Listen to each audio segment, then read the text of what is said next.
नमस्कार मित्रांनो, मुंबईचा महापौर कुणाचा?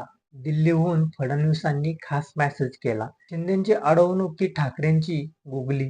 काय आहे ही बातमी आपण सविस्तर या चॅनलवरती बघणार आहोत. चला तर मग मी सचिन नाईक आणि तुम्ही बघत आहात आपले राजनीती चॅनल. मुंबईचा भावी महापौर भाजपाचा की शिंदेच्या शिवसेनेचा या वादात आता दिल्लीची एंट्री झाली आहे.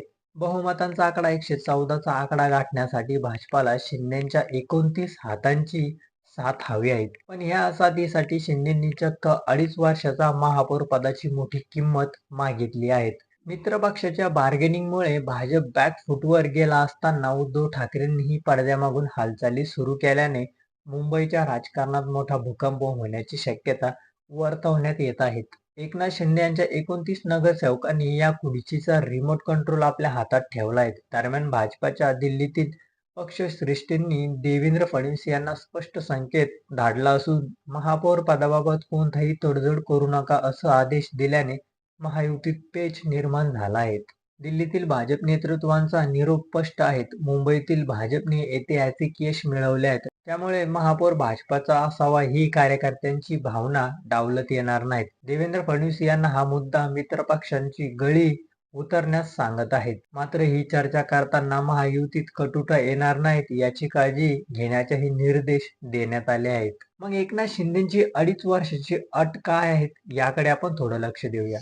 एकनाथ शिंदे यांनी भाजपाची बहुमतांची अडचण ओळखून अत्यंत आक्रमक भूमिका घेतली आहे. ती म्हणजे पहिले 2.5 वर्षे शिंदेच्या शिवसेनेला पहिलं 2.5 वर्ष महापौरपद हवं आहे. समितीमध्ये वाटा, स्थानिक समिती आणि इतर महत्वाच्या वैधानिक समितीमध्ये सन्मानजनक वाटा मिळावा अशी शिंदेची मागणी आहे. 29 नगरसेवक निर्णायक असल्याने आमच्या पाठीशिवाय भाजपाचा महापौर बसू शकत नाहीत हा दबाव शिंदे गट वापरत आहेत. मग उद्धव ठाकरेंचा महापौर कसा होऊ शकतो याकडे आपण थोडंसं लक्ष देऊया. उद्धव ठाकरेंच्या शिवसेनेकडे 65 जागा आहेत. त्याचा महापौर बसवण्यासाठी थोडासा चमत्कार आपण इथे पाहूया. जर भाजपाने शिंदेची मागणी मान्य केली नाहीत आणि शिंदे गट मतदानाला अनुपस्थितीत राहिला किंवा त्यांना महाविकास आघाडीला म्हणजेच काँग्रेस ठाकरे पवार साथ दिली तर समीकरणे बदलू शकतात. दुसरा जो मुद्दा आहे तो असा आहे की काँग्रेस आणि शरद पवारांच्या राष्ट्रवादीने साथ दिल्यास ठाकरे गट 100च्या जवळपास पोहोचतो.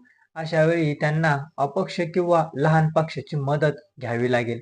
तिसरा जो मुद्दा आहे तो असा आहे की जर कुणाचीही बहुमतांचा आकडा गाठू शकला नाही तर फोडाफाडीचं राजकारण किंवा गुप्त मतदानाचा फायदा ठाकरे गटाला मिळू शकतो. तर तुम्हाला काय वाटतं याबद्दल हे आमच्या चॅनलच्या कमेंट बॉक्स मध्ये नक्की कळवा आणि व्हिडिओ आवडला असेल तर चॅनलला लाईक आणि सबस्क्राईब करा. धन्यवाद.